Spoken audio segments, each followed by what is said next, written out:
Llegué temprano del mercado y escuché a mi hijo desahogándose.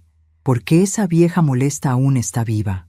Regresé temprano del mercado esa mañana porque olvidé mi cartera en casa y no pude hacer las compras que necesitaba. Las bolsas vacías pesaban en mis brazos de 67 años, pero siempre había logrado cargar todo sola cuando había algo que cargar. Después de todo, así funcionaban las cosas en mi casa desde hacía tanto tiempo. Abrí la puerta despacio, tratando de no hacer ruido, cuando escuché la voz de mi hijo Arturo viniendo de la cocina. Estaba hablando por teléfono con Sergio, su amigo, y sus palabras me golpearon como un rayo. Ya no aguanto más esta situación, Sergio. ¿Por qué esa vieja molesta aún está viva? La casa es suya, el dinero es suyo. Si ella no existiera, nuestra vida sería mucho más fácil. Mi corazón se despedazó en ese momento, pero mantuve el silencio. Me quedé parada en el pasillo, sosteniendo las bolsas vacías con manos temblorosas, mientras mi propio hijo seguía hablando de mí como si fuera un obstáculo en su vida.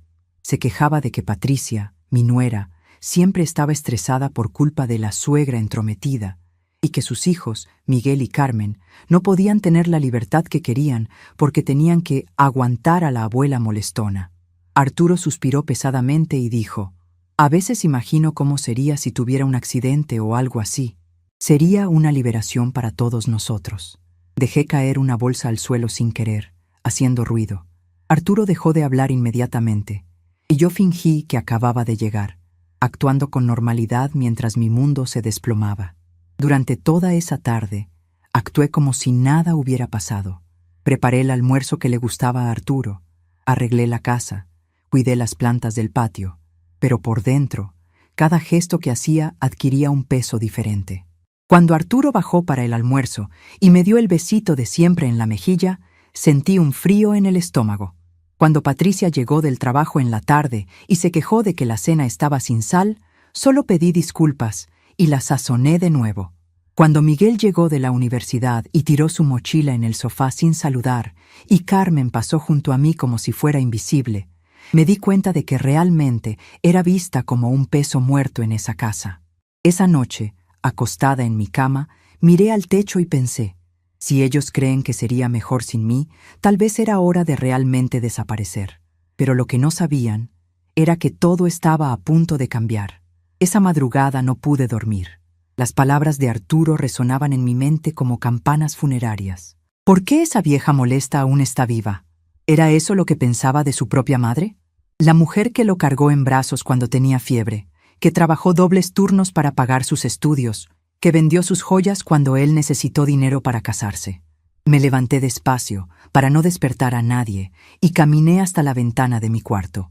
La calle estaba oscura y silenciosa, como mi corazón en ese momento. Recordé la época en que Arturo era pequeño y corría hacia mí gritando «¡Mamá!» cada vez que llegaba del trabajo. Recordé cuando me abrazaba fuerte y me decía que era la mejor madre del mundo. ¿Dónde se había ido ese niño? ¿En qué momento se convirtió en este hombre que deseaba mi muerte? Las lágrimas corrieron por mis mejillas arrugadas mientras contemplaba los años que había dedicado a criar a mi hijo, sacrificando mis propios sueños, mis propias necesidades. Cuando mi esposo José murió hace 10 años, Arturo me dijo: «No te preocupes, mamá, ahora nosotros cuidaremos de ti». Pero resultó que cuidar significaba vivir en mi casa, usar mi dinero, aprovecharse de mi trabajo doméstico y tratarme como una criada sin sueldo. Patricia nunca ocultó su molestia por mi presencia. Desde el primer día que llegó a vivir aquí, después de casarse con Arturo, me hizo sentir como una intrusa en mi propia casa. Las mañanas se habían vuelto una rutina de humillaciones silenciosas. Patricia bajaba a desayunar con cara de pocos amigos, revisaba lo que yo había preparado y siempre encontraba algo que criticar. «El café está muy fuerte, Rosa», decía con ese tono condescendiente que me hacía sentir pequeña. O «los huevos están muy secos», o «el pan está muy tostado». Nunca un gracias o un buenos días cariñoso.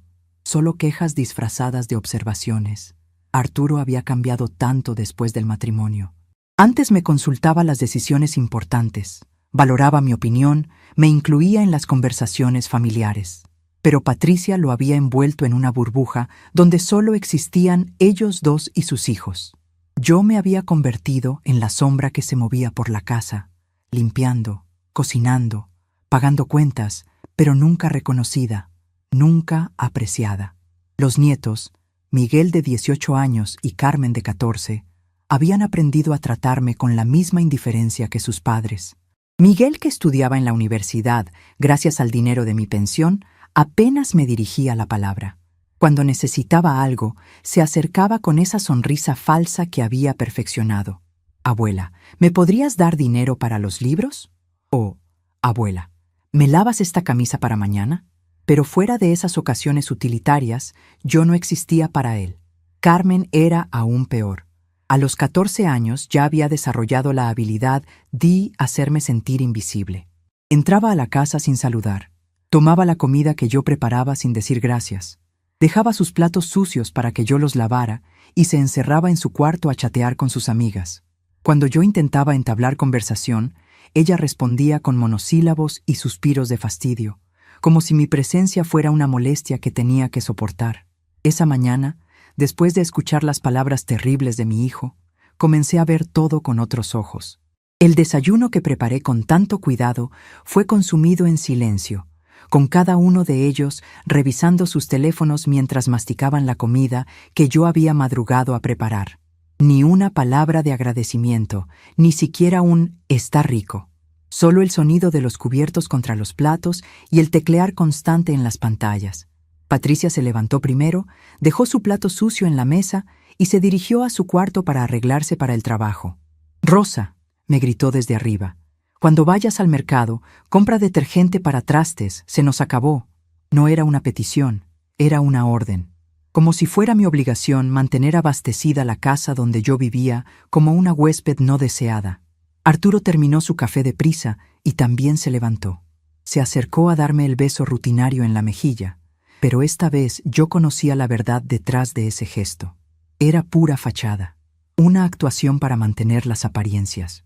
Por dentro, él deseaba que yo desapareciera de su vida para siempre. «Nos vemos en la noche, mamá», dijo sin mirarme a los ojos. ¿Cómo podía llamarme mamá con tanta naturalidad después de haber expresado su deseo de que yo muriera? Miguel bajó corriendo las escaleras, tomó su mochila y un pan tostado y se dirigió a la puerta. «Adiós», gritó hacia la casa en general, sin dirigirse específicamente a mí. Carmen bajó después, agarró su mochila de la mesa del comedor donde la había dejado el día anterior, y también se fue sin despedirse. En 5 minutos, la casa quedó vacía y silenciosa, como mi corazón. Me quedé sola en la cocina, rodeada de platos sucios y migajas de pan, contemplando la realidad de mi situación. Era la dueña de la casa, la que pagaba la mayoría de las cuentas con mi pensión, la que mantenía todo limpio y funcionando, pero para mi propia familia yo era solo un estorbo que toleraban por conveniencia, un estorbo del que secretamente deseaban deshacerse. Comencé a lavar los trastes mecánicamente, pero mi mente estaba en otro lado. Recordé todos los sacrificios que había hecho por Arturo. Cuando era joven y tenía sueños de estudiar enfermería, los abandoné para casarme y formar una familia. Cuando José enfermó y necesitamos dinero extra para los medicamentos, trabajé limpiando casas ajenas para poder pagar todo. Cuando Arturo quiso estudiar ingeniería en una universidad cara, vendí el terreno que había heredado de mis padres para costear su educación. Después, cuando José murió y me quedé sola con mi pensión modesta, Arturo me convenció de que lo mejor era que él y su familia vinieran a vivir conmigo. «Así nos cuidamos mutuamente, mamá», me había dicho. Pero la realidad era que yo era quien cuidaba de todos, quien ponía el dinero, quien trabajaba en la casa, mientras ellos solo recibían los beneficios. Durante los últimos 10 años, mi vida había girado alrededor de las necesidades de la familia de Arturo. Cuando Patricia perdió su trabajo hace 2 años, yo pagué todas las cuentas de la casa durante 8 meses sin quejarme.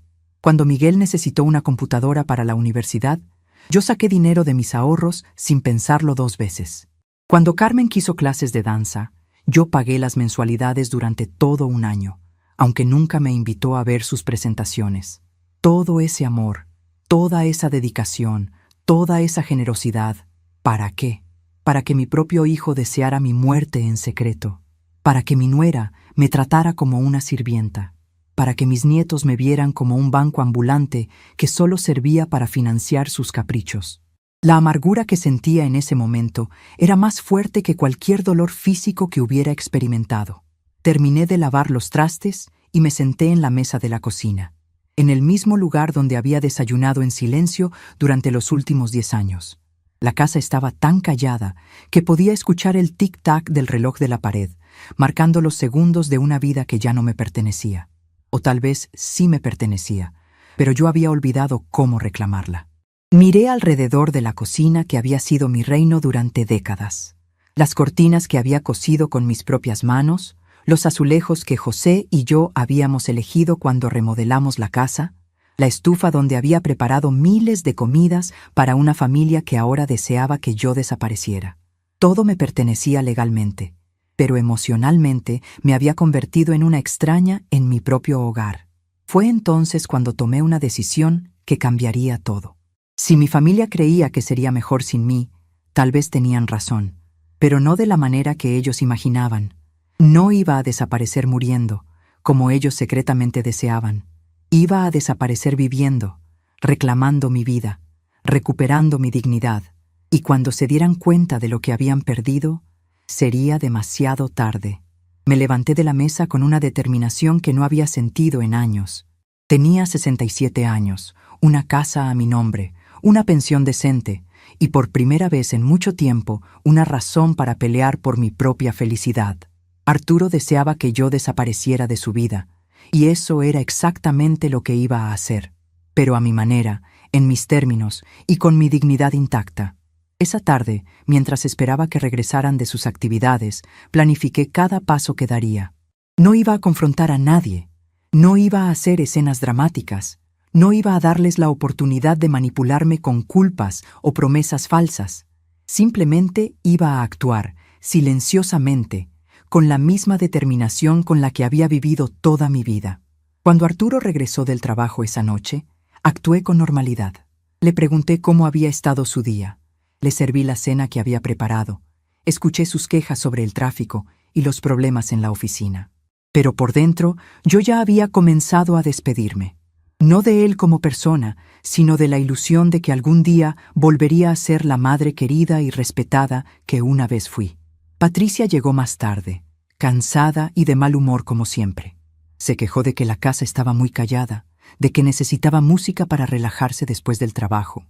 Puso su música a todo volumen, sin preguntarme si me molestaba, y cuando intenté pedirle que la bajara un poco, me miró como si fuera una vieja ridícula que no entendía las necesidades de la gente joven. Los nietos llegaron aún más tarde, cada uno encerrado en su mundo de teléfonos y audífonos. Miguel subió directamente a su cuarto sin cenar, diciendo que había comido algo en la universidad. Carmen bajó a buscar algo de comer, encontró el refrigerador lleno de la comida que yo había preparado, tomó lo que quiso y se fue a su cuarto sin decir una palabra. Esa noche, mientras toda la familia dormía en la casa que yo mantenía, en las camas que yo tendía, comiendo los alimentos que yo compraba con mi dinero, yo permanecí despierta planeando mi libertad. Por primera vez en años, me sentí emocionada por el futuro. No sabía exactamente qué iba a hacer o cómo lo haría, pero sabía que tenía que actuar. A la mañana siguiente, cuando todos se fueron a sus actividades, comencé a ejecutar mi plan. Primero, busqué en mis papeles importantes la escritura de la casa, mis documentos de pensión, mis ahorros bancarios.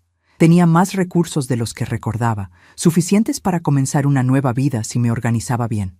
Luego, hice algo que no había hecho en años. Me miré realmente en el espejo. Vi a una mujer de 67 años que había dedicado toda su vida a cuidar a otros, que había sacrificado sus propios sueños por la familia, que había aceptado ser tratada como un mueble viejo que ocupaba espacio. Pero también vi fuerza en esos ojos cansados, determinación en esa boca que había permanecido callada demasiado tiempo. Rosa, me dije a mí misma, usando mi nombre como no lo había hecho en mucho tiempo, es hora de vivir para ti. Fue la primera vez en décadas que sentí que realmente me pertenecía a mí misma, que mi vida tenía valor independientemente de lo que otros pensaran de mí. El resto del día lo pasé en una mezcla de nerviosismo y emoción. Mantuve mi rutina normal, Preparé la comida, limpié la casa, pero todo se sentía diferente. Era como si estuviera representando un papel en una obra de teatro, sabiendo que pronto el telón caería y comenzaría una nueva historia. Cuando la familia regresó esa noche, yo ya había tomado la decisión más importante de mi vida. Mientras ellos cenaban la comida que había preparado y hablaban de sus planes para el fin de semana sin incluirme, yo sabía que muy pronto descubrirían que la vieja molesta, que deseaban que desapareciera, finalmente lo haría. Los días siguientes comencé a prestar atención a cada palabra, cada gesto, cada mirada. Era como si hubiera despertado de un sueño y finalmente viera la realidad. Patricia siempre suspiraba cuando yo entraba a la cocina, como si mi presencia fuera una molestia. Arturo evitaba conversar conmigo sobre cualquier cosa importante, respondiendo apenas con «Está bien, mamá», para todo lo que yo decía. Los nietos me trataban como un mueble de la casa, útil cuando necesitaban dinero para el almuerzo o cuando querían que lavara su ropa, pero inexistente cuando querían contar algo especial. Recordé cómo cuidé a Arturo cuando era niño, las noches en vela cuando estaba enfermo, cómo trabajé horas extra para pagar sus estudios. Sentada en el portal, observando el movimiento de la calle, los recuerdos vinieron como una inundación. Después de que mi esposo José partió, hace 10 años, me dediqué completamente a la familia de Arturo. Vendí mi coche para ayudarlos a comprar un auto nuevo. Usé mi pensión para pagar la universidad privada de Miguel. Cuando Patricia se quedó sin trabajo hace 8 meses, pagué todos los gastos de la casa por 6 meses sin pestañear. Siempre pensé que estaba invirtiendo en el amor de mi familia, construyendo lazos que nos unirían para siempre. Pero ahora me di cuenta de que, para ellos, yo no era madre ni abuela. Era apenas una cuenta bancaria con piernas, un servicio de limpieza gratuito, una niñera disponible 24 horas. Durante esa primera semana después de descubrir la verdad, observé cómo funcionaba realmente la dinámica familiar. Patricia llegaba del trabajo y lo primero que hacía era revisar qué había preparado para la cena. Nunca preguntaba cómo había estado mi día o si necesitaba algo. Simplemente inspeccionaba la comida como una supervisora evaluando el trabajo de una empleada. Si algo no estaba exactamente como a ella le gustaba, hacía comentarios sarcásticos que me hacían sentir incompetente en mi propia cocina. «Rosa, el pollo está un poco seco», decía mientras masticaba con cara de disgusto. «La próxima vez trata de no cocinarlo tanto». No era una sugerencia amable, era una crítica disfrazada. Nunca decía «gracias por cocinar» o «está rico». Siempre encontraba algo que criticar, como si fuera su derecho cuestionar todo lo que yo hacía en mi propia casa. Arturo había desarrollado la habilidad de estar físicamente presente, pero emocionalmente ausente. Llegaba del trabajo, saludaba con un beso rutinario, se sentaba a ver televisión y esperaba que la cena estuviera lista. Durante las comidas, revisaba su teléfono constantemente o hablaba con Patricia sobre cosas del trabajo que no me incluían. Cuando yo intentaba participar en la conversación, él asentía distraídamente sin realmente escuchar lo que decía. Una noche, mientras cenábamos, intenté contarles sobre la visita que había hecho esa tarde a doña Mercedes, mi vecina de toda la vida, que estaba enferma y necesitaba ayuda con sus compras. Pensé que les interesaría saber que había ayudado a alguien, que había tenido un día productivo. Pero cuando comencé a hablar, Arturo siguió viendo su teléfono y Patricia comenzó a hablar con Carmen sobre un problema que tenía en la escuela. Simplemente me ignoraron, como si mis palabras fueran ruido de fondo. «¿Me están escuchando?», pregunté finalmente, sintiendo una mezcla de frustración y dolor. Patricia me miró con esa expresión de paciencia forzada que había perfeccionado. «Sí, Rosa, te estamos escuchando. Es solo que estamos ocupados con cosas importantes». ¿Cosas importantes? ¿Mi vida, mis experiencias, mis sentimientos no eran importantes para ellos? Miguel había desarrollado una rutina muy específica para interactuar conmigo. Se acercaba únicamente cuando necesitaba algo, y había perfeccionado una sonrisa encantadora que usaba para manipularme. «Abuelita», decía con voz melosa, «¿me podrías ayudar con los gastos de los libros este mes? Es que están muy caros». Y yo, como siempre, sacaba mi cartera y le daba el dinero que necesitaba, esperando recibir a cambio un poco de cariño genuino. Pero una vez que tenía lo que quería, Miguel volvía a su actitud distante. No me contaba cómo iban sus estudios, no compartía sus planes para el futuro, no me invitaba a participar en su vida de ninguna manera significativa. Yo era solo un recurso financiero que utilizaba cuando era conveniente. El resto del tiempo, yo no existía en su mundo de universidad, amigos y noviecitas. Carmen era aún más directa en su desprecio.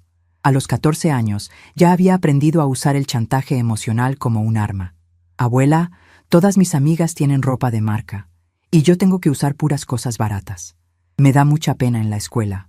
Sus ojos se llenaban de lágrimas falsas mientras hablaba, y yo sentía como si fuera una mala abuela por no poder darle todo lo que quería.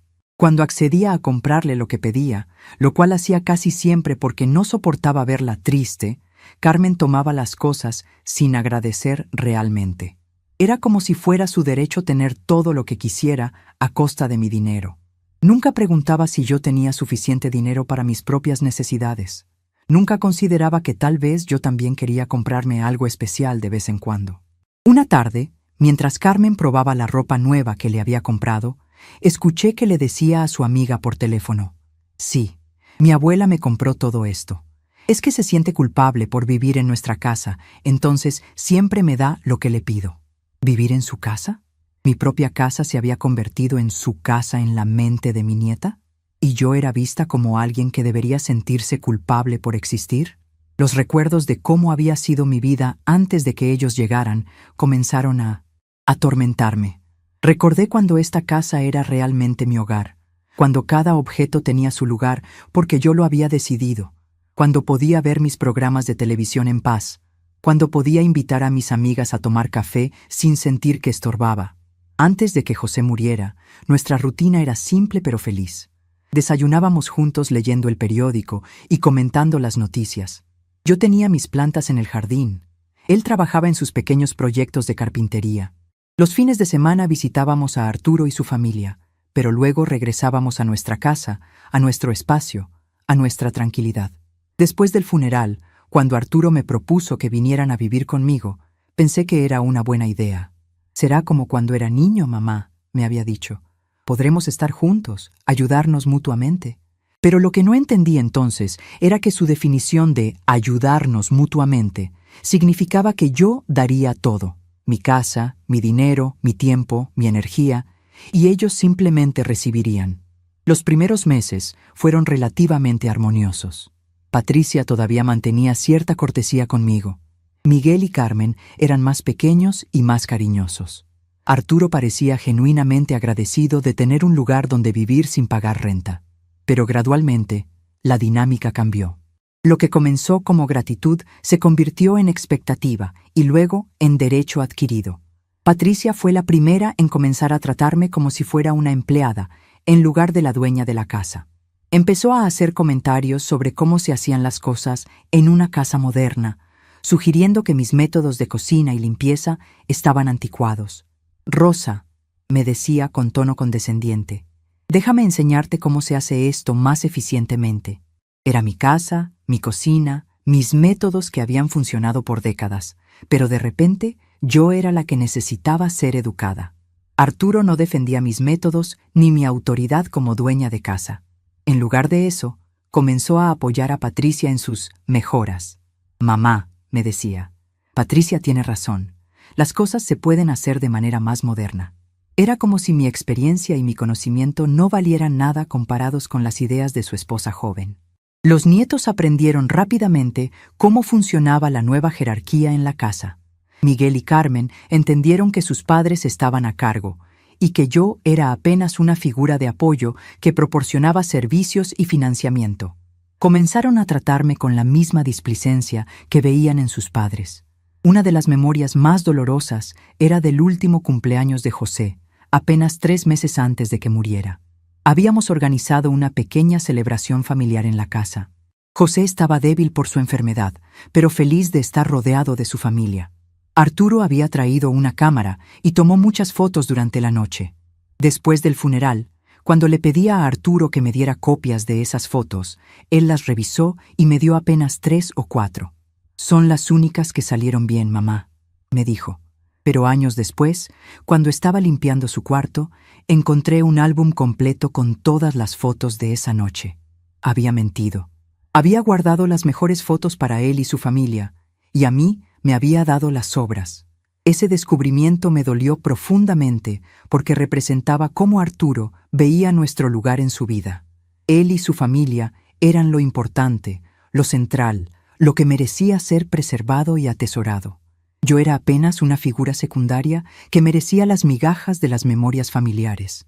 Durante esos primeros años después de la muerte de José, traté desesperadamente de encontrar mi lugar en esta nueva configuración familiar. Intensifiqué mis esfuerzos por ser útil, por ser querida, por ser indispensable. Cocinaba los platos favoritos de cada uno, lavaba y planchaba toda la ropa, limpiaba cada rincón de la casa hasta dejarlo impecable. También incrementé mi generosidad financiera, pensando que si contribuía más económicamente, me valorarían más. Cuando Arturo mencionó que quería cambiar el coche, yo sugerí usar parte de la herencia de José para ayudar con el enganche. Cuando Patricia quiso remodelar la cocina, yo pagué todos los gastos sin chistar.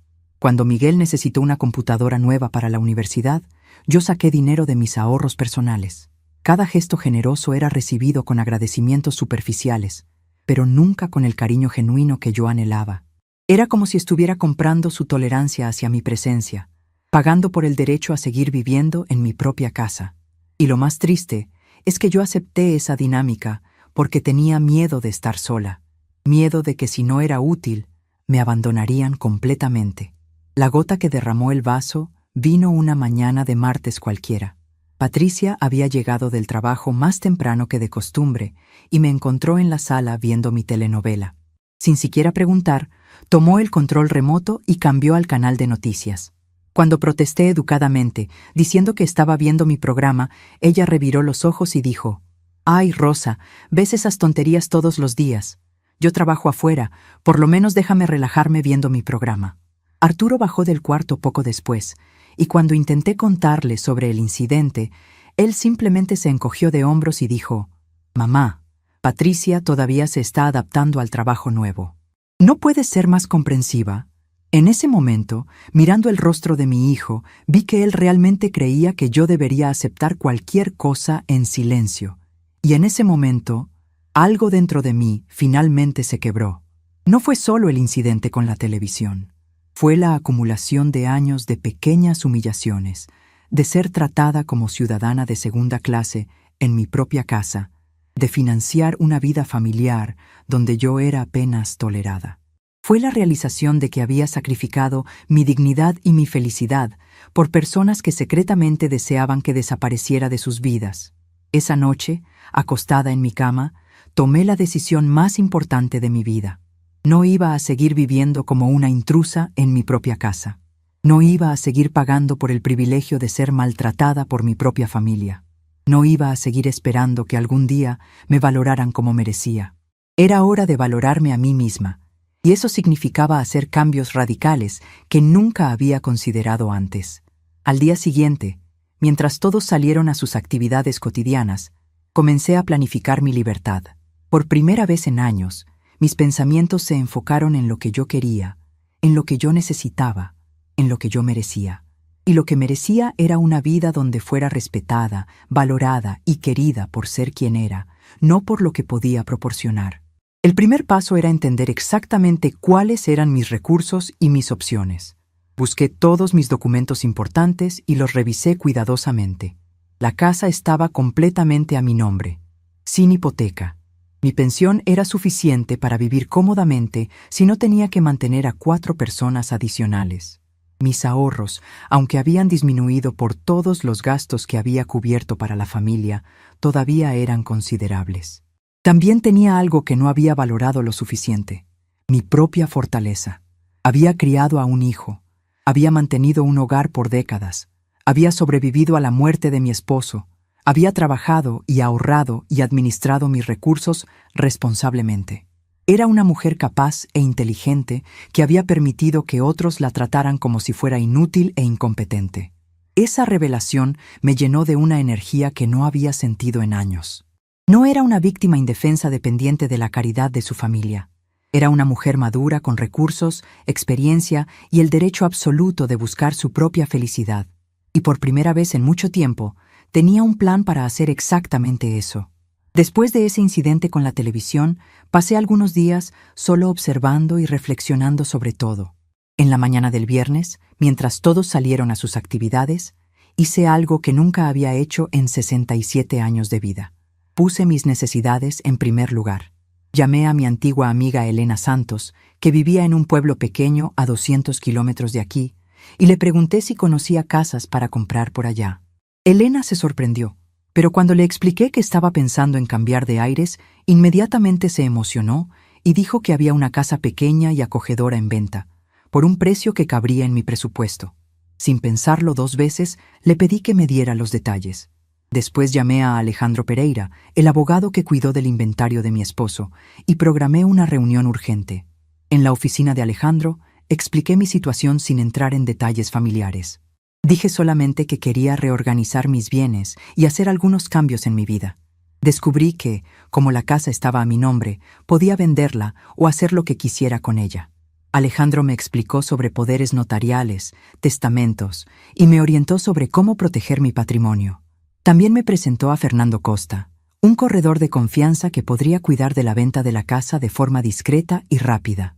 Cuando Fernando vio la ubicación y el estado de la propiedad, dijo que podría venderla en 2 semanas, por un precio muy bueno.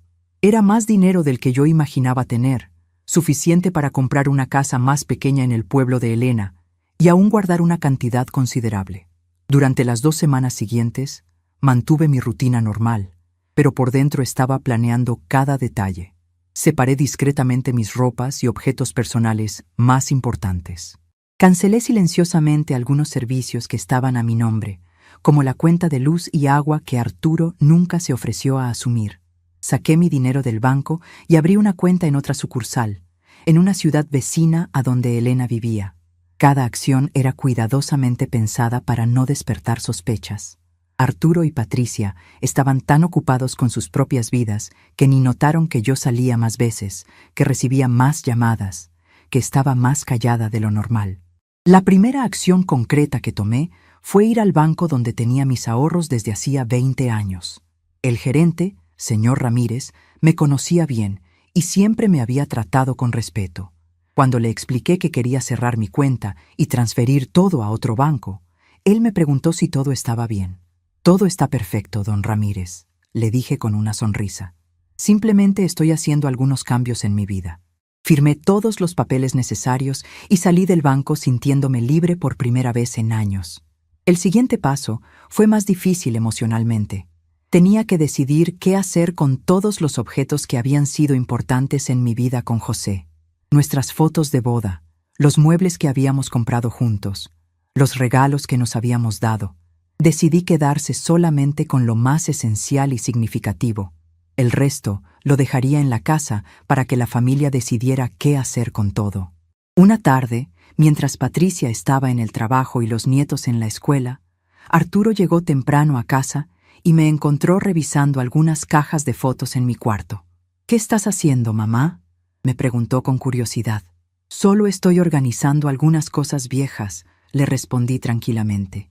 «Ya sabes cómo es, uno acumula tantas cosas a lo largo de los años». Él asintió distraídamente y se fue a su cuarto. No tenía idea de que estaba viendo a su madre hacer los preparativos para desaparecer de su vida para siempre. Durante esas 2 semanas de preparación, comencé a observar a mi familia con nuevos ojos. Ya no veía a Arturo como mi hijo querido que pasaba por una mala racha. Lo veía como un hombre de 42 años que había elegido vivir de la generosidad de su madre, mientras secretamente deseaba que ella muriera. Ya no veía a Patricia como una nuera difícil que necesitaba tiempo para adaptarse. La veía como una mujer que había decidido que tratarme con desprecio era aceptable porque yo lo permitía.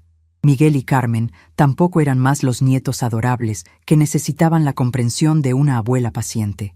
Eran jóvenes que habían aprendido que podían usar mi amor para obtener beneficios materiales sin ofrecer nada genuino a cambio.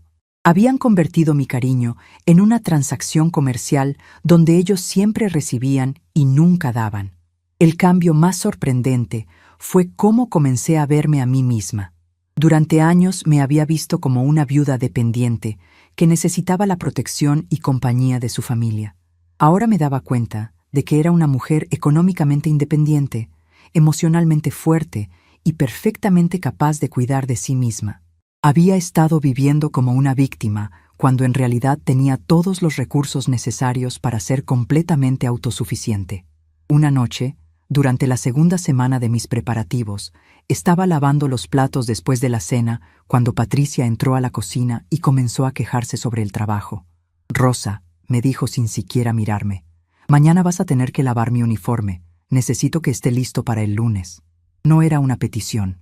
Era una orden, dada con la expectativa automática de que yo obedecería sin cuestionar. «¿Por qué no lo lavas tú misma?», le pregunté tranquilamente, sin dejar de fregar un plato. Patricia se quedó boquiabierta. En 10 años de convivencia, nunca le había cuestionado directamente una orden. «¿Perdón?», dijo con tono indignado. «Porque tienes manos y una lavadora disponible», le respondí con calma. «No hay razón por la cual yo tenga que lavar tu uniforme». Patricia se puso roja de la ira. «Rosa, no puedo creer tu actitud. Yo trabajo todo el día y llego cansada a la casa». «Yo también trabajé toda mi vida», le respondí sin alterar la voz, «y cuando llegaba cansada a casa, lavaba mi propia ropa». Patricia salió de la cocina furiosa, gritándole a Arturo sobre mi nuevo comportamiento irrespetuoso. Pero yo continué lavando los platos con una sonrisa en el rostro. Era la primera vez en años que había defendido mi dignidad, y se sentía maravilloso. Arturo bajó algunos minutos después, con expresión seria. «Mamá, Patricia me contó lo que pasó. ¿Por qué le hablaste así?» «Le hablé con la verdad», le respondí secándome las manos. «Ella puede lavar su propia ropa como cualquier adulto responsable». Arturo frunció el ceño. «Pero siempre has ayudado con esas cosas. ¿Por qué cambias ahora?». Era increíble. Para él, el problema no era que su esposa me tratara como sirvienta. El problema era que yo había dejado de aceptar ser tratada como sirvienta. «Las cosas cambian, Arturo», le dije mirándolo directamente a los ojos. «Las personas cambian. A veces uno se da cuenta de que merece ser tratado mejor». Él me miró confundido, como si no pudiera entender de qué estaba hablando. En ese momento me di cuenta de que realmente no me veía como una persona con sentimientos y dignidad.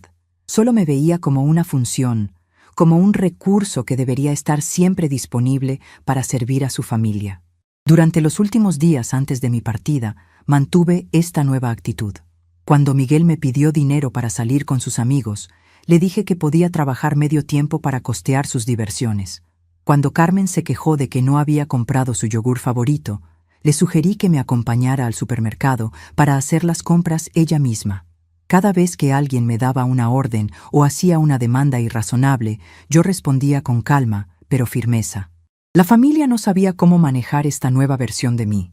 Estaban acostumbrados a una Rosa complaciente, servicial, que nunca cuestionaba nada. Esta Rosa que ponía límites, que exigía respeto, que se valoraba a sí misma, era completamente desconocida para ellos. Patricia le decía a Arturo que yo me había vuelto imposible y amargada. Arturo me miraba con preocupación, preguntándose qué había causado este cambio súbito. Lo que no entendían era que el cambio no era súbito. Había sido un proceso gradual de despertar que había culminado con escuchar las palabras de Arturo deseando mi muerte. Esas palabras habían sido como un shock eléctrico que me había sacado de años de adormecimiento emocional. Había recuperado mi instinto de supervivencia, mi sentido de autoestima, mi derecho a la felicidad. El miércoles de la tercera semana, Fernando me llamó con noticias excelentes. Había encontrado un comprador serio que estaba dispuesto a pagar el precio completo por la casa. Podían cerrar el trato el viernes y el comprador podía tomar posesión el lunes siguiente. Era perfecto. Tendría exactamente el tiempo que necesitaba para ejecutar mi plan. Esa noche, mientras la familia cenaba y conversaba sobre sus planes para el fin de semana sin incluirme, como siempre, yo sabía que era la última vez que compartiría una mesa con ellos. Observé cada rostro. Traté de memorizar cada detalle, no por nostalgia, sino para recordar por qué había tomado esta decisión. Arturo comía distraídamente mientras revisaba su teléfono. Patricia se quejaba de un problema en el trabajo. Miguel y Carmen discutían sobre algo de la escuela. Ninguno de ellos me dirigió la palabra durante toda la cena, excepto cuando Patricia me pidió que trajera más tortillas de la cocina. Era como si fuera invisible, útil solo cuando necesitaban algo. Era la confirmación final de que había tomado la decisión correcta. Estas personas no me iban a extrañar como persona. Solo iban a extrañar los servicios que yo proporcionaba. El jueves por la noche empaqueté mis últimas cosas. Una maleta con mi ropa esencial, otra con mis documentos importantes y objetos de valor sentimental, las fotos de mi boda con José, su anillo de matrimonio que había guardado, algunos libros que me gustaba leer, las plantas pequeñas que podía transportar. Todo lo que realmente necesitaba para comenzar mi nueva vida cabía en 2 maletas. El resto de mis pertenencias las dejé cuidadosamente organizadas en mi cuarto, con una nota explicando qué podían hacer con cada cosa. Los muebles buenos que podían vender, la ropa que podían donar, los objetos decorativos que podían conservar si querían. No era venganza, era simplemente orden y consideración. También preparé cartas individuales para cada miembro de la familia. Para Arturo, una carta explicando que había escuchado su conversación telefónica y que había decidido cumplir su deseo de que desapareciera de su vida. Para Patricia, una nota agradeciéndole por enseñarme que merecía ser tratada con respeto, aunque no de la manera que ella había intentado.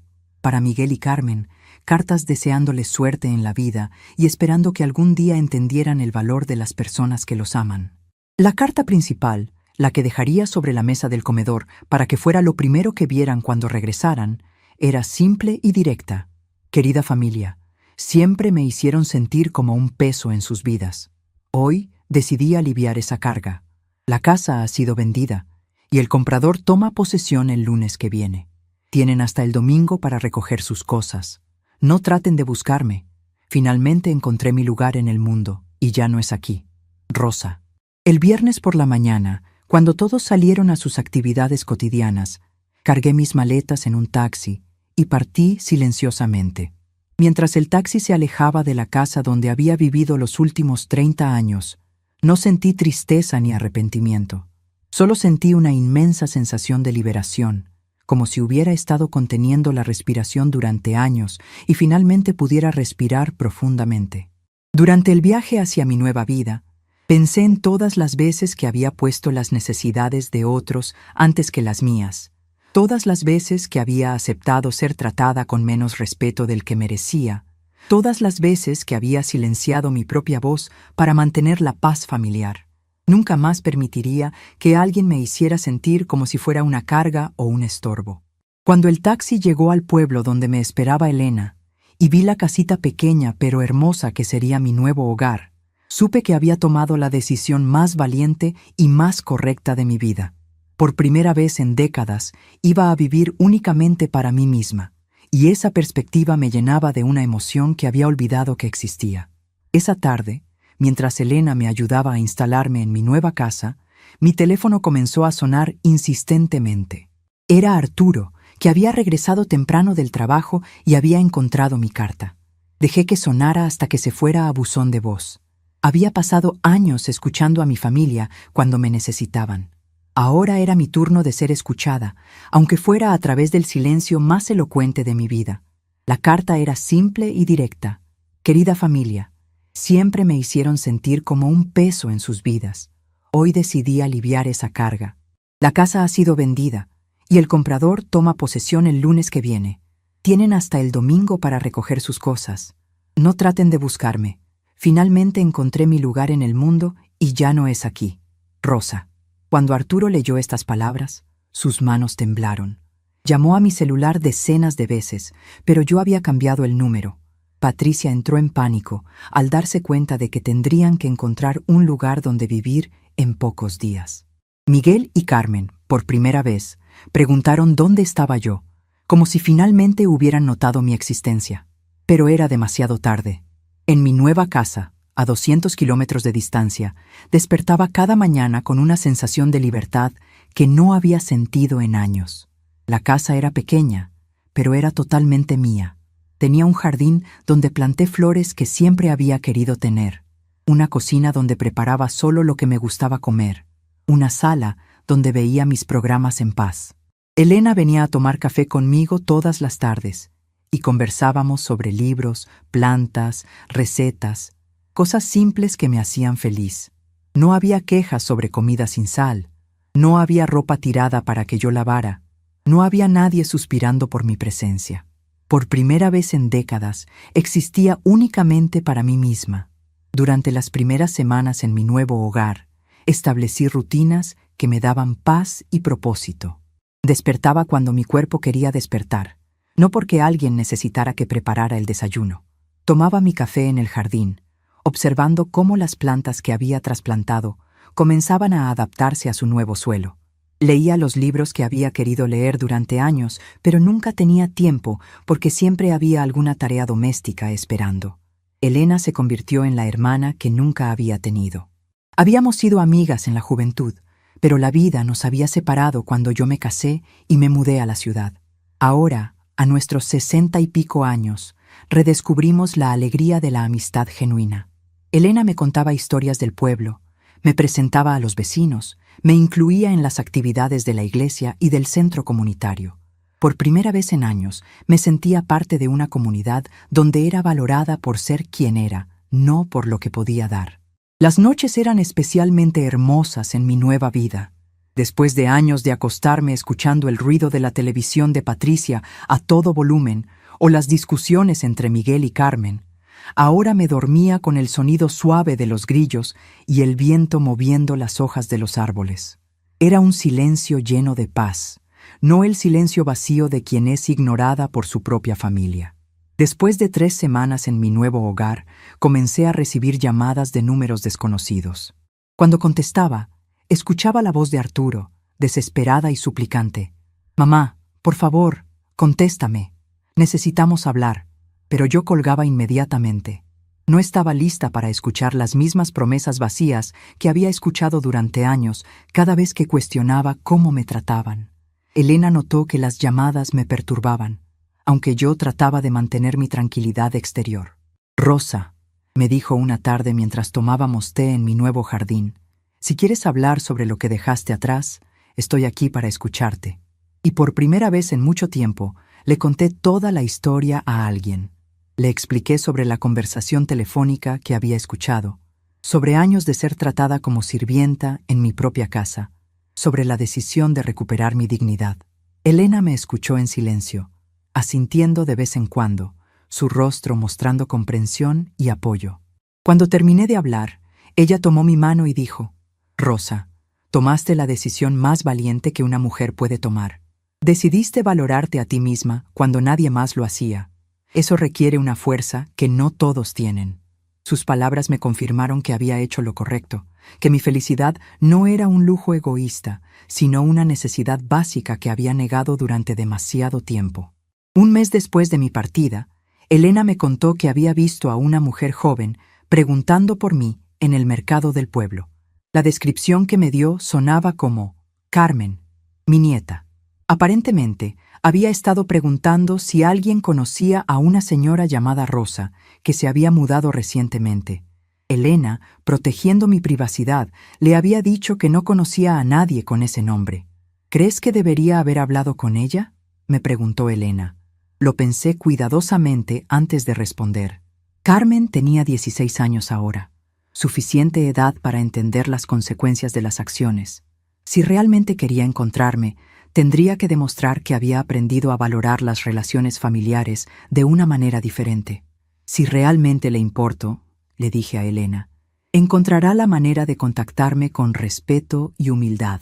Si solo quiere encontrarme para reprocharme o para convencerme de que regrese a la situación anterior, entonces es mejor que no lo haga». Durante el segundo mes, establecí una rutina que me llenaba de satisfacción. Los lunes y miércoles ayudaba en la biblioteca del pueblo, organizando libros y ayudando a los niños con sus tareas.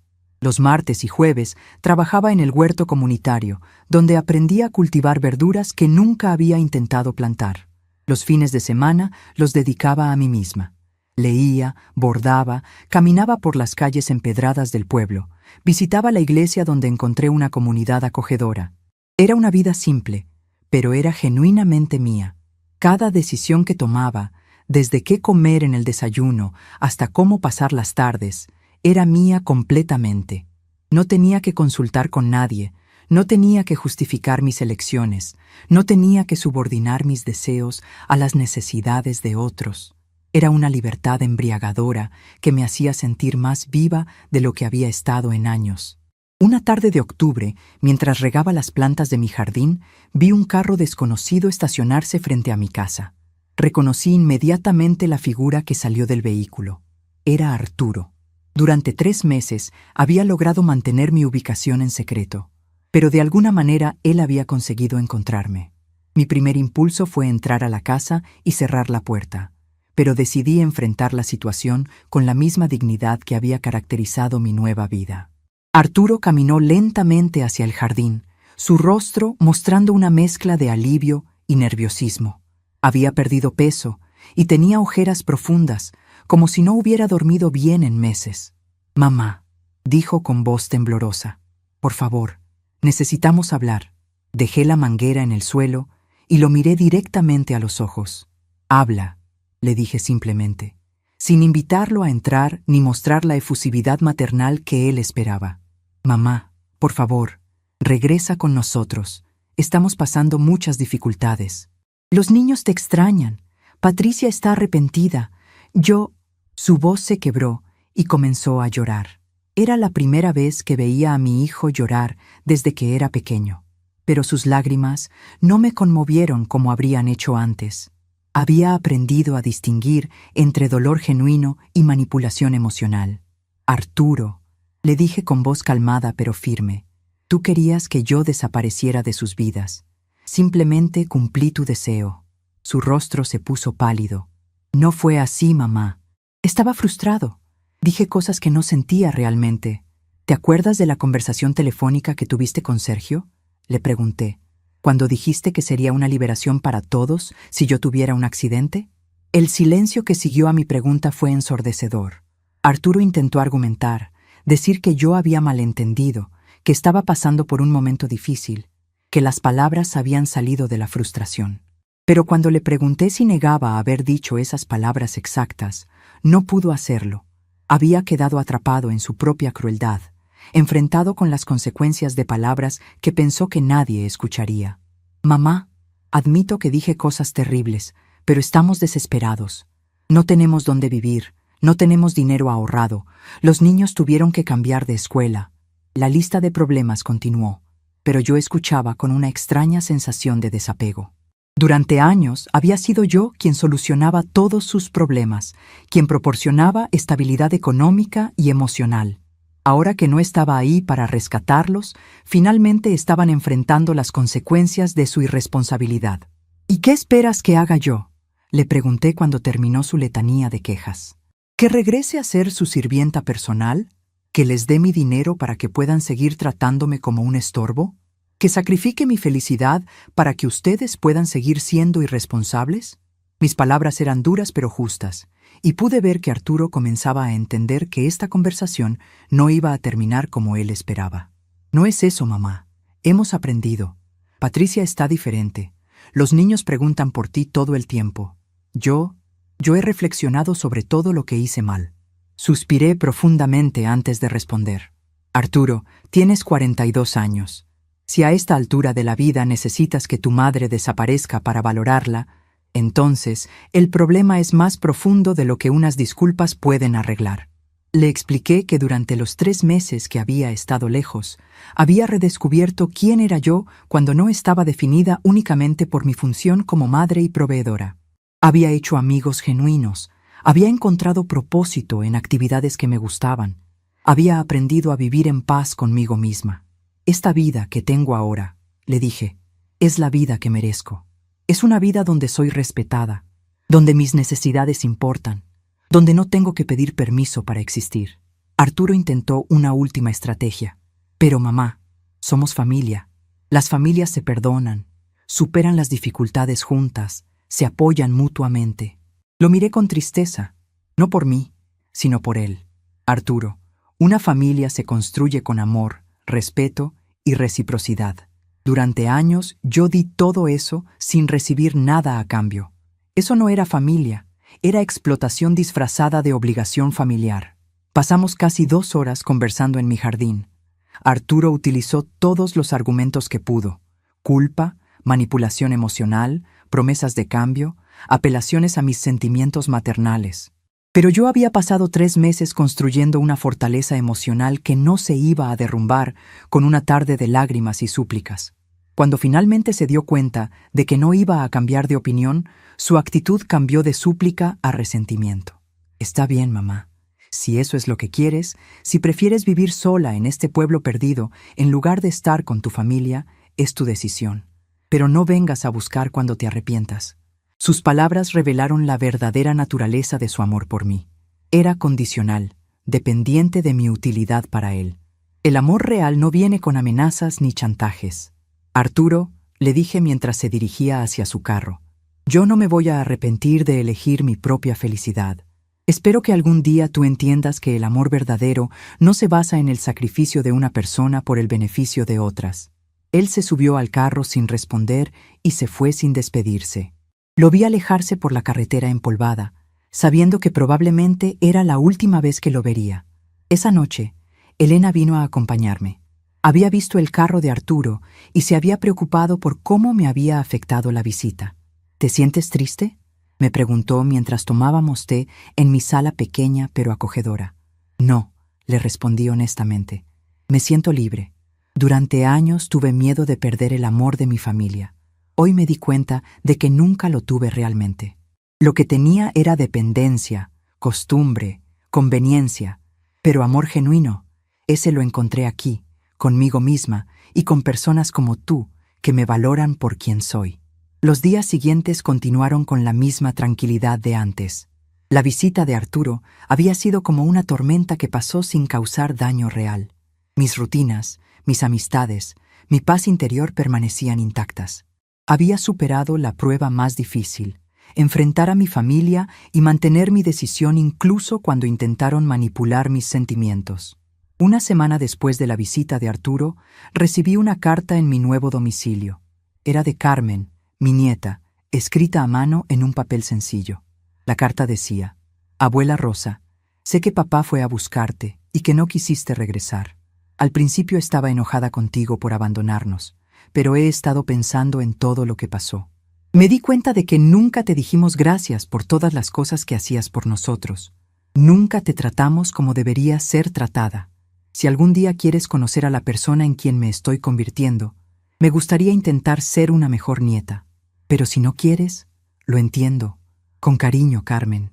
La carta me conmovió porque era la primera comunicación genuina que había recibido de mi familia en años. No había reproches, ni chantajes emocionales, ni promesas grandiosas. Era simplemente una joven reconociendo errores y expresando un deseo de crecimiento personal. Guardé la carta en mi caja de recuerdos importantes, pensando que tal vez algún día, cuando Carmen fuera una mujer madura que realmente entendiera el valor de las relaciones humanas, podríamos construir una nueva relación basada en respeto mutuo. Pero por ahora, mi vida estaba completa sin esa conexión.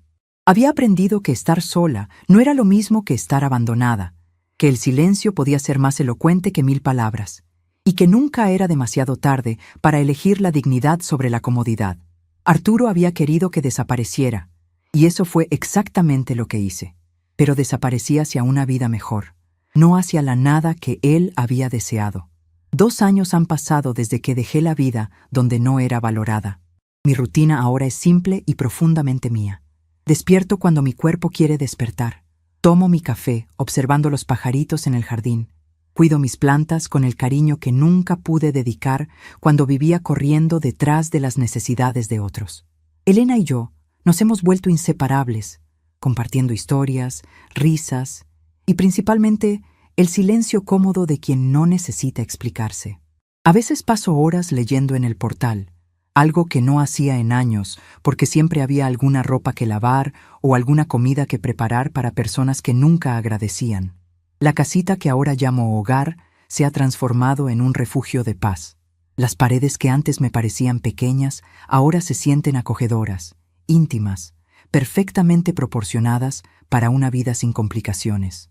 El jardín ha florecido bajo mi cuidado constante.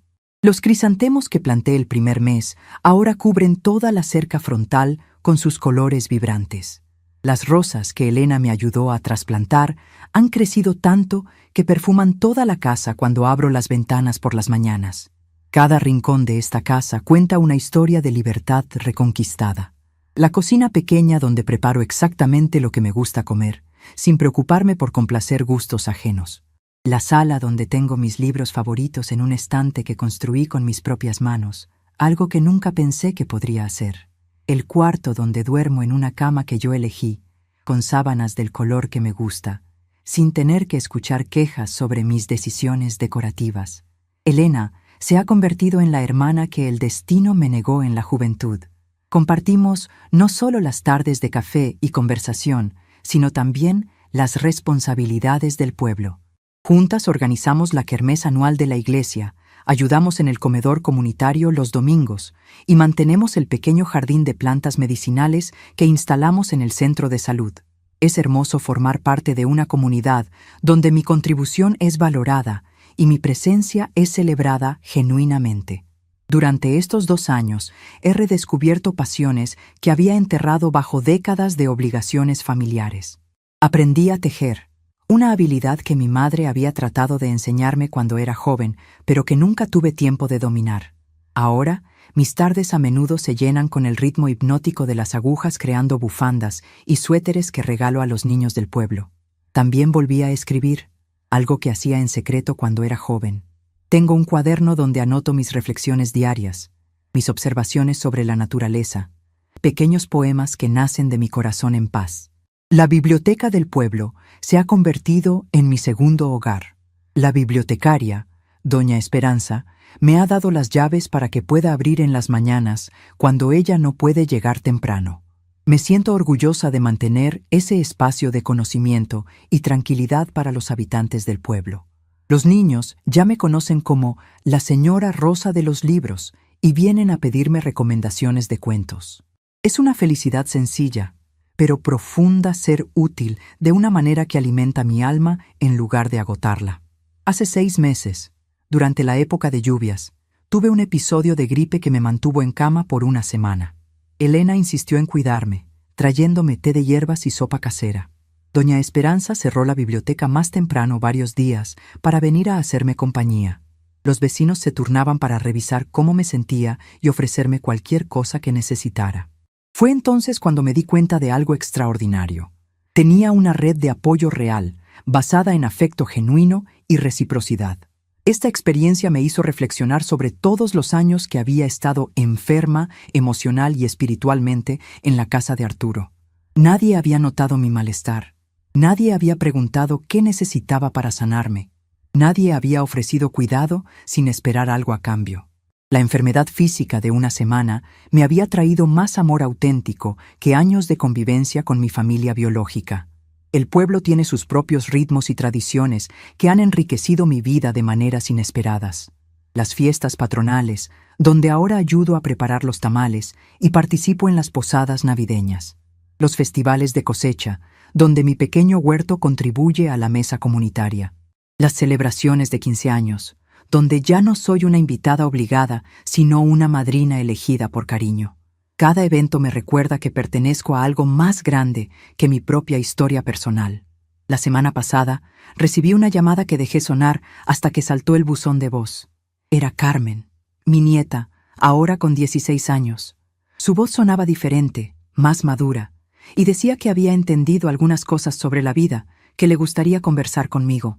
Por un momento, sentí un apretón en el corazón. La nostalgia todavía existe, aun cuando hemos tomado las decisiones correctas. Pero entonces recordé las tardes en que traté de enseñarle a cocinar, y ella reviró los ojos, los regalos que yo le daba, y ella apenas murmuraba un «gracias» sin mirarme a los ojos. Escuché el mensaje completo esa noche, mientras tomaba mi té de manzanilla en el jardín. Carmen hablaba de cómo las cosas habían cambiado en casa desde que me fui. Cómo había tenido que asumir responsabilidades que antes yo manejaba. Cómo finalmente entendía el trabajo invisible que yo hacía diariamente. Me contaba sobre sus estudios, sus planes para la universidad, sus reflexiones sobre lo que significa la familia. Su voz tenía una sinceridad que no había escuchado antes, una madurez que hablaba de crecimiento genuino. Al final del mensaje, Carmen no me pidió que regresara. No me hizo promesas irreales de cambio familiar. Simplemente dijo: «Abuela, espero que donde estés, seas feliz. Me gustaría conocer a la mujer valiente que tuviste que ser para tomar esa decisión. Si algún día quieres que seamos familia de una manera diferente, una manera donde tú también seas importante, me encantaría intentarlo, pero si no, también lo entiendo». Esa noche no pude dormir inmediatamente, no por ansiedad o dolor, sino por una extraña sensación de esperanza mezclada con sabiduría. Carmen había crecido, había aprendido lecciones que quizás no habría aprendido si yo hubiera permanecido en mi rol de abuela complaciente y sacrificada. Mi partida, por dolorosa que hubiera sido inicialmente, había forzado a toda la familia a confrontar la realidad de sus acciones y actitudes. Decidí no responder el mensaje inmediatamente. Esta nueva Rosa que he construido no actúa por impulsos emocionales, sino por reflexión cuidadosa. Si Carmen realmente ha madurado, entenderá que las relaciones genuinas se construyen con tiempo, consistencia y respeto mutuo. Una conversación telefónica, por sincera que sea, no borra años de despreocupación y maltrato. Durante los días siguientes a la llamada, observé mis propias reacciones cuidadosamente. ¿Sentía ganas de correr de vuelta a mi rol de abuela rescatadora? ¿Me emocionaba la posibilidad de reconectar con mi familia? ¿Temía estar perdiendo una oportunidad de reconciliación? Analicé cada sentimiento con la paciencia de quien ha aprendido a conocerse profundamente. Lo que descubrí me sorprendió. Sentía curiosidad por la mujer en que Carmen se estaba convirtiendo, pero no necesidad desesperada de estar en su vida. Sentía esperanza por la posibilidad de una relación futura basada en respeto mutuo, pero no disposición a sacrificar mi paz actual por promesas de cambio. Sentía amor por la niña que había sido, pero no obligación de rescatar a los adultos en que se habían convertido. Elena notó mi pensamiento profundo durante esos días, y con la sabiduría de una amiga verdadera, esperó a que yo fuera quien iniciara la conversación. Cuando finalmente le conté sobre el mensaje de Carmen, ella escuchó en silencio y luego dijo algo que se quedó grabado en mi corazón. «Rosa, el amor verdadero a veces significa esperar a que la otra persona crezca lo suficiente para merecernos. Tienes todo el tiempo del mundo para decidir si quieres abrir esa puerta». El centro del pueblo tiene una pequeña plaza con bancas bajo los árboles donde me gusta sentarme los viernes por la tarde. Desde allí puedo observar la vida cotidiana del pueblo. Los niños jugando después de la escuela, las señoras regresando del mercado, los hombres conversando sobre el clima y las cosechas. Es un tipo de observación diferente a la que hacía en mi vida anterior, donde observaba a mi familia buscando señales de necesidades no expresadas que yo pudiera satisfacer. Aquí observo la vida con la tranquilidad de quien pertenece sin necesidad de demostrar su valor constantemente. Los niños me saludan al pasar. Los adultos se detienen a conversar sobre temas simples pero significativos. Los ancianos del pueblo me han adoptado como una más de sus pares respetadas. Es una integración natural, orgánica, basada en contribución mutua y afecto genuino. Ayer, mientras regaba los crisantemos que ahora cubren toda la cerca de mi jardín frontal, pensé en cómo a veces necesitamos perdernos completamente para encontrarnos de verdad.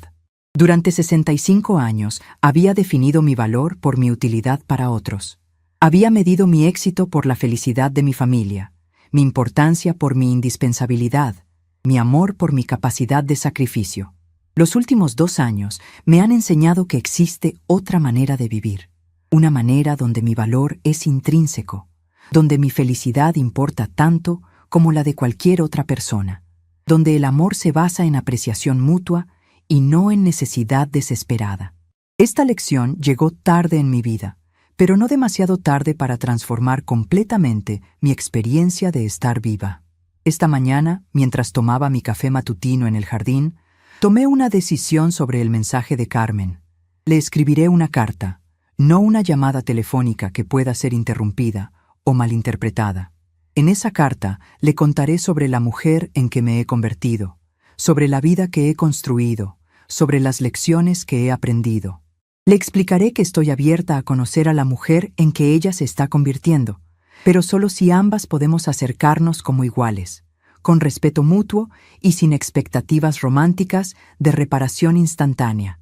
Le diré que el amor verdadero no se basa en el sacrificio de una persona por el beneficio de otra, sino en la celebración mutua de quien somos auténticamente. Que la familia no es solo sangre compartida, sino valores compartidos, respeto compartido, cariño compartido. Que estoy dispuesta a explorar una nueva relación con ella si ella está dispuesta a construir algo completamente diferente a lo que existía antes. El amor no desapareció cuando dejé esa casa hace 2 años, pero la necesidad de sacrificarme por quienes no me valoraban, esa sí se fue para siempre. He aprendido que podemos amar a las personas y también amar suficiente a nosotros mismos para no permitir que nos maltraten. Es una distinción sutil, pero revolucionaria, que ha transformado no solo cómo me relaciono con otros, sino cómo me relaciono conmigo misma. Hoy, sentada en mi jardín después de regar los crisántemos que florecen exuberantes, pienso en cómo a veces tenemos que perdernos completamente para encontrarnos de verdad. No guardo rencor de la familia que dejé atrás. Simplemente entendí que el amor verdadero no puede existir donde hay falta de respeto, y que nuestra felicidad no puede depender de la aprobación de personas que solo nos ven cuando necesitan algo. El silencio que elegí mantener se convirtió en mi mayor elocuencia, y por primera vez en la vida entendí lo que significa estar en paz conmigo misma. A veces, el mayor comienzo es el silencio que elegimos mantener. Tenemos curiosidad por saber hasta dónde llegó esta historia. ¿De dónde nos estás viendo? Comenta abajo.